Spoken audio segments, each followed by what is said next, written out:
Hello दोस्तों, study with आरपीएसएल channel में मैं आपका फिर से बहुत बहुत स्वागत करता हूं। दोस्तों, अगर आप मेरे चैनल स्टडी विथ आरपीएसएल पर पहली बार विजिट कर रहे हैं तो मेरे चैनल को सब्सक्राइब करें, लाइक करें तथा बेल आइकन को प्रेस करें ताकि सबसे पहले नोटिफिकेशन आप तक पहुंच जाए। दोस्तों, हम हिंदी या संस्कृत ग्रामर के अंतर्गत पढ़ रहे हैं संधि।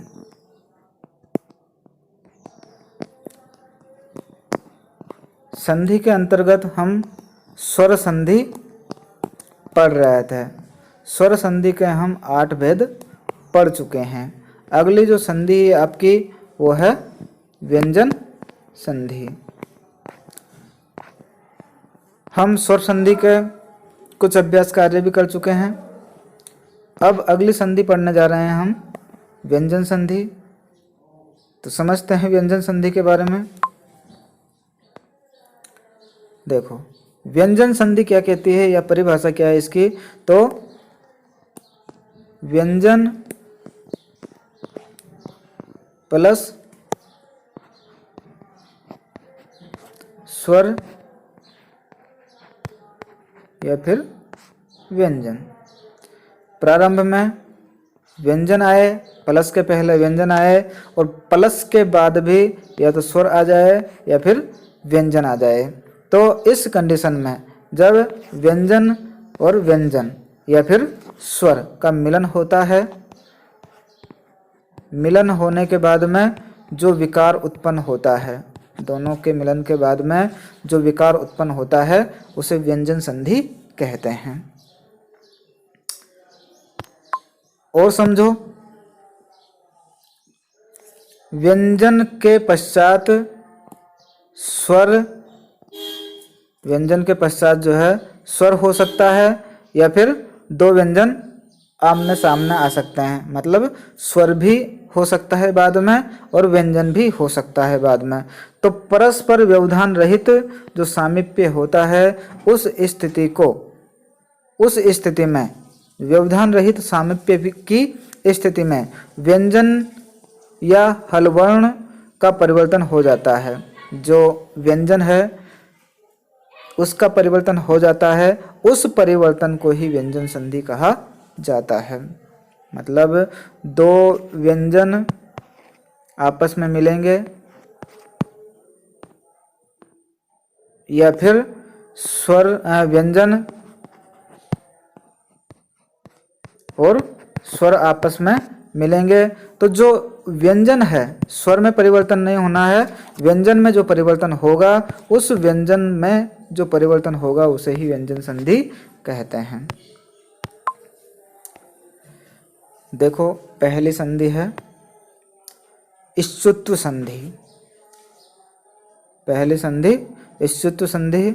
सूत्र है इष्टुत्व संधि का इस्तोश्चु नाश्चु, इस्तोश्चु नाश्चु। अब सूत्र हमें क्या समझाता है, देखो सूत्र से आधी बात क्लियर हो जाती है। सूत्र है इस्तो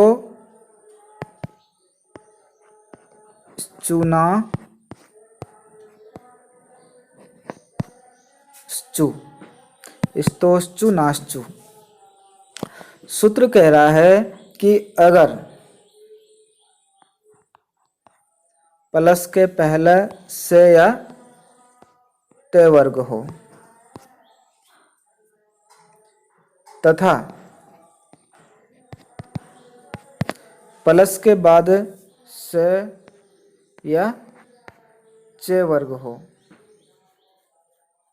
प्लस के पहले से या ते वर्ग हो और प्लस के बाद में से या ते वर्ग हो, तो जो से या ते वर्ग है इसका से या चे वर्ग में परिवर्तन हो जाता है।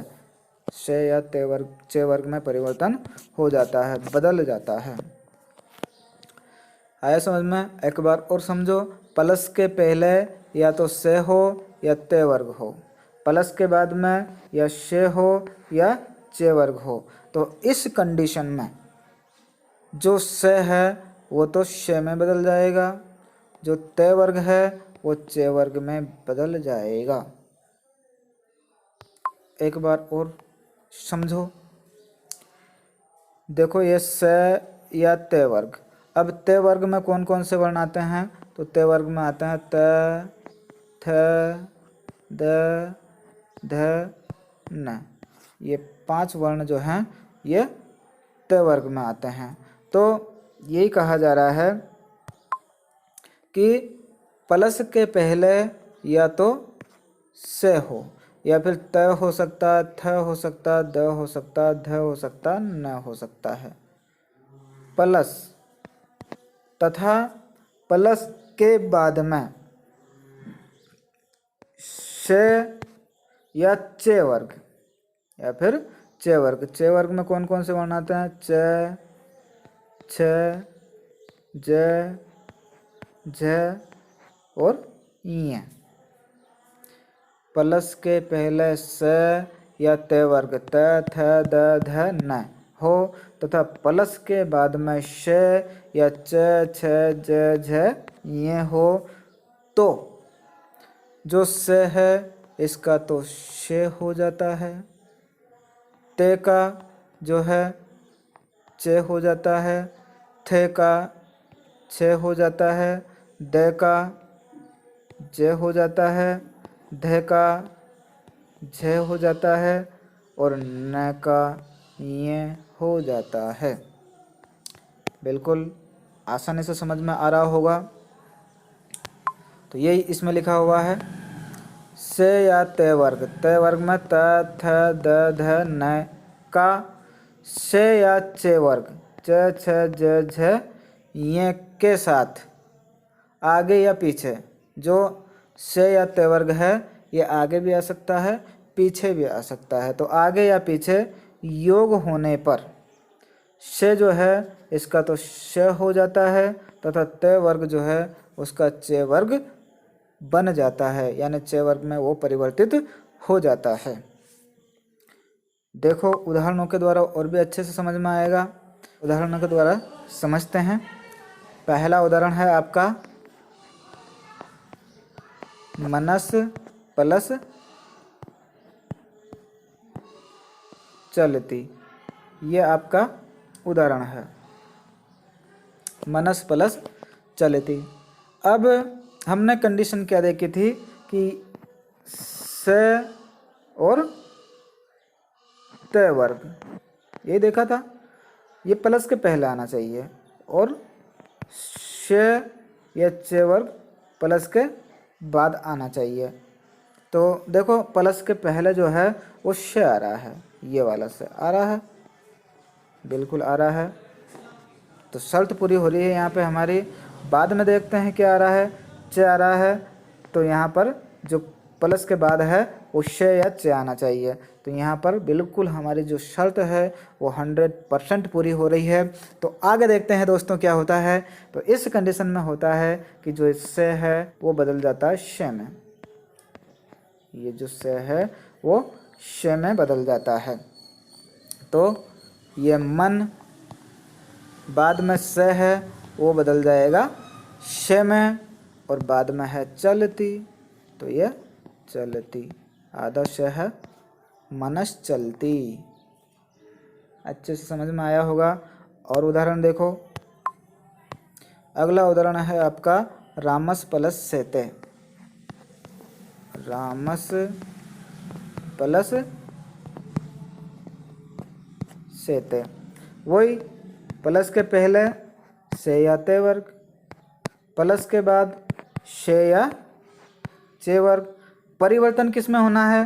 परिवर्तन सिर्फ इसमें होना है, परिवर्तन सिर्फ से या ते वर्ग में होना है। चाहे ये आगे आओ या पीछे आओ, कहीं पे भी आओ, परिवर्तन इनमें ही होगा। यानी जो से है वो शे में बदलेगा और जो ते है वो चे में बदलेगा, ते वर्ग चे वर्ग में बदलेगा। अब देखते हैं यहाँ पर से या ते वर्ग। बिल्कुल से जो है आगे आ रहा है, बाद में शे या चे वर्ग आना चाहिए, बाद में शे आ रहा है। तो चेंज करते हैं इसको, राम शे जो है वो बदल जाएगा शे में। आधा शे है तो आधे शे में ही बदलेगा, बाद में शेते। इस प्रकार आपका शब्द बन गया राम में शेते। अगला उदाहरण मनस प्लस चंचलम, मनस प्लस चंचलम।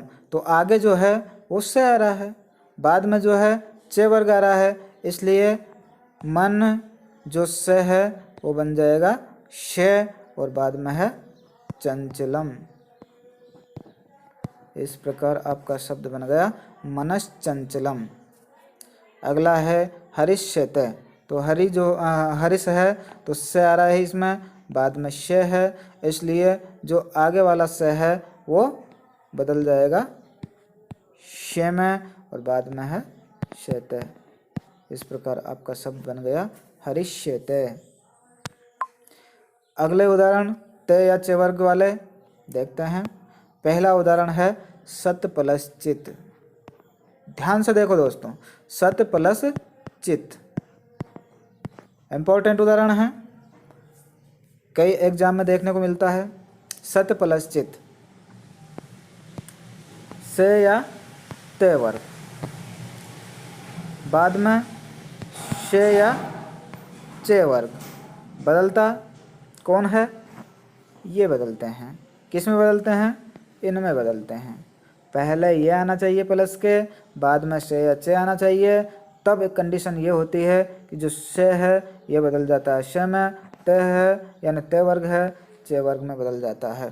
तो देखते हैं यहाँ पर ते आ रहा है ये सत स, अब ते वर्ग जो है वो बदल जाएगा चे वर्ग में, तो ते का हो जाएगा चे।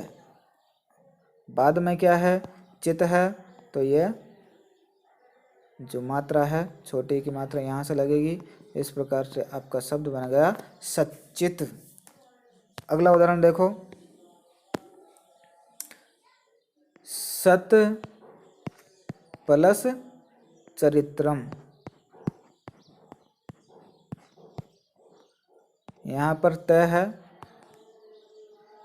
तो तय जो है वो चे में बदल जाएगा, सच बाद में चरित्रम। इस प्रकार आपका शब्द बन गया सच्चरित्रम। और भी उदाहरण देखो, उत प्लस चारणम। तो यहाँ पर भी उत और बाद में चारणम। उत जो तय है वो चे में और बाद में चारणम। इस प्रकार आपका शब्द बन गया उच्चारणम। अगला उदाहरण देखो, अगला उदाहरण है आपका सत प्लस जन।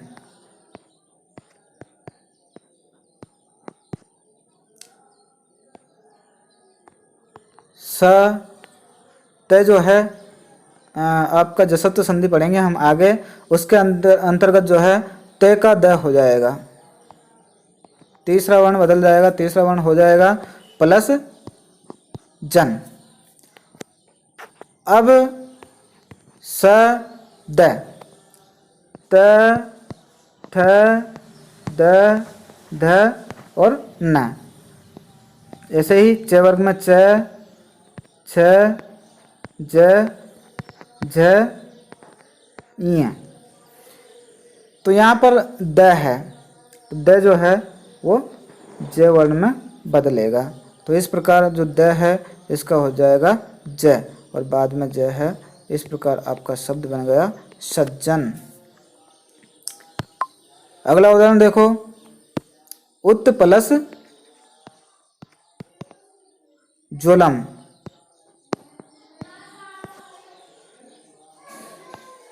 यहाँ पर भी वही जसत्व संधि के अंतर्गत ते का द हो जाएगा, उद प्लस ज्वलम। वही त थ द च वर्ण का च छ ज। तीसरा वर्ण है तो तीसरे वर्ण में ही चेंज होगा, दूसरा वर्ण है तो दूसरे वर्ण में ही चेंज होगा, पहला वर्ण है तो पहले वर्ण में ही चेंज होगा। तो ये पहले जो दो उदाहरण है अपन ने पढ़े हैं, तीन उदाहरण, इसमें ते का चे हो रहा था, पहला वर्ण था इसलिए पहले वर्ण में चेंज हो गया है। यहाँ पर तीसरा वर्ण आ रहा है तो तीसरे वर्ण में चेंज होगा।